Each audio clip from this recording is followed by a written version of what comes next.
Once again, we've reached the end of another week, or I suppose it's the beginning of a new week now being Sunday, but semantics aside, that means we're back with another episode of Your Take Not Mine here on this channel. In this series, I turn to you, the viewers, to submit your hottest takes of the NBA for the week regarding current events around the league, and then I take my favorite submissions and discuss them in a video giving my thoughts on the matter. For this series, I make a community post the day of, similar to the one that you see on your screen now, so if you want a chance to be included in a future episode, be sure to stay on the lookout for those and comment your takes in the comments section moving forward. Before we start though, it turns out about 68% of you watching right now aren't even subscribed to the channel, so please, if you enjoy the content, consider hitting the subscribe button, as not only does it help out a ton, but I would also very much appreciate it. Now with that being said, let's begin.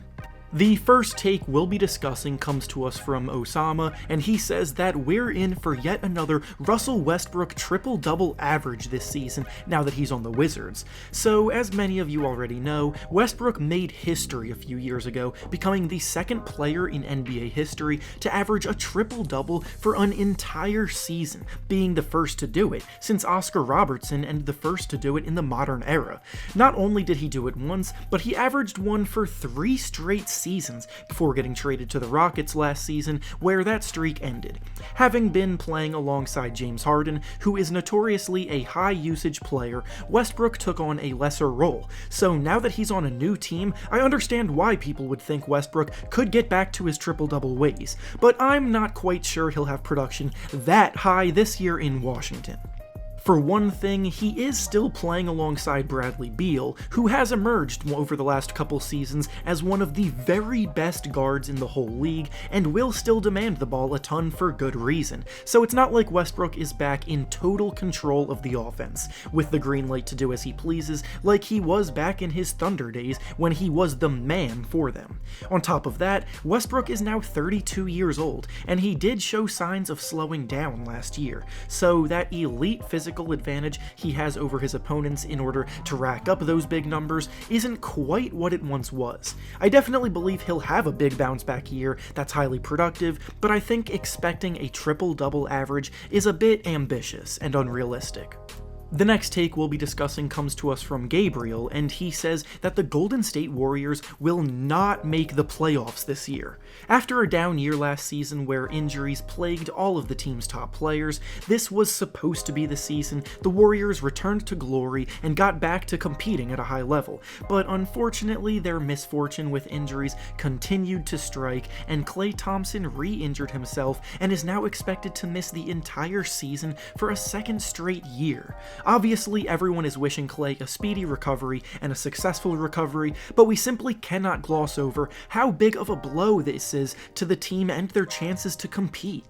Last season, albeit in a small sample size, we saw the team struggle even in the games that Steph Curry was healthy and playing in, losing almost every one of those games. Draymond Green is slowing down as an impact player, as evidenced by his very down year last season. Andrew Wiggins has never proven to be someone that impacts winning at this level so far in his career, and a lot of their depth is incredibly young and inexperienced. I will admit that Kelly Oubre was a good signing to replace Klay in the lineup, but the West is such a tough conference, and I ultimately think only one playoff spot is opening up from last year, with the Thunder shifting towards their rebuild. The Phoenix Suns did very well to bring in Chris Paul and continue the momentum they built in last year's bubble, so I think it'll ultimately come down to the Warriors or the Suns for that final playoff spot, and I wouldn't be surprised if the Suns beat them out. The next take we'll be discussing comes to us from Alexander, and he says that Lonzo Ball will finally take his much-expected leap this season and win the Most Improved Player of the Year award. So, when Lonzo first arrived in the NBA, he came in with a ton of hype surrounding himself, and the expectations were at an all-time high. The Ball family as a whole were taking over the basketball world, and it was justified because of how productive Lonzo was in college while playing a fun brand of basketball. His playmaking was top tier, he was a very good shot maker at the time, and many thought he had what it takes to be the next great NBA point guard. But so far to this point, his NBA career has been objectively a bit disappointing. He hasn't been a bad player by any means, as he's a very good perimeter defender, passer, and playmaker, and his shooting, while inconsistent, has shown improvement, but overall, he's not the elite player or anything close to it that we thought he might be. So, do I think he's about to emerge this season and start to look like the great player we expected? Not quite. However, do I think that he's in for his best year as a pro? Yes, absolutely. Having Zion Williamson back healthy from the get-go this year will help him a ton, as those two play off of each other very well. Drew Holiday is gone, so Lonzo will have more ball handling and playmaking duties, and all in all, this should be a very good year for him, even if he's not the star that we thought he would be. The next take we'll be discussing comes to us from Barry, and he says that Tyler Herro is becoming the most overrated player in the entire NBA right now. Herro's stock as a player in the eyes of many fans shot way up after the playoffs last year, where he admittedly had a few very strong showings, and it's completely justified to be high on him and his future in this league because he does in fact have a lot of talent. But the reason why he's likely becoming so overrated lately is because of the James Harden trade rumors, where Miami have gotten involved, and there have been reports about the Heat not wanting to include Herro in a trade for him, and Heat fans also seem to be in agreement that they would rather keep Herro instead of getting Harden. Now, first of all, a trade package where Tyler Herro is the big prize isn't even enough to land a player of Harden's stature, but even if it was, you do that deal 10 times out of 10 if you're the Heat. Sure, Herro is a good young player with promise, but James Harden is a historically good player that makes the team easy title contenders after just having a finals berth last season, and the fans choosing Herro over him is kind of absurd. So in that regard, yes, Herro has, I suppose, become a bit overrated.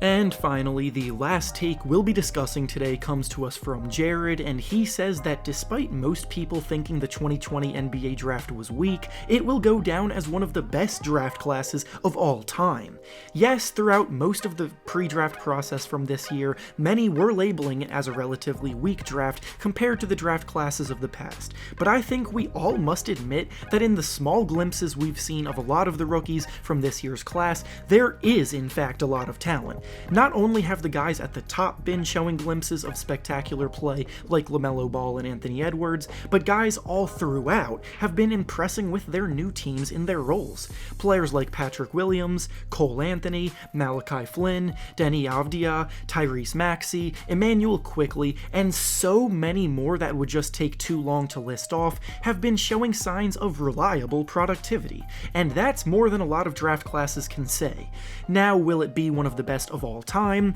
Not so sure. There have been some stacked classes with multiple Hall of Famers in the history of the draft, and it's far too early to tell with things like that for this year, but in general, I agree with the sentiment that this year's class is a lot stronger than most believed that it would be. And with that being said, that's all I have for you today. Make sure to like the video, subscribe to the channel, and comment down below what you think about the topics discussed. Thanks for watching, and I'll see you all next time.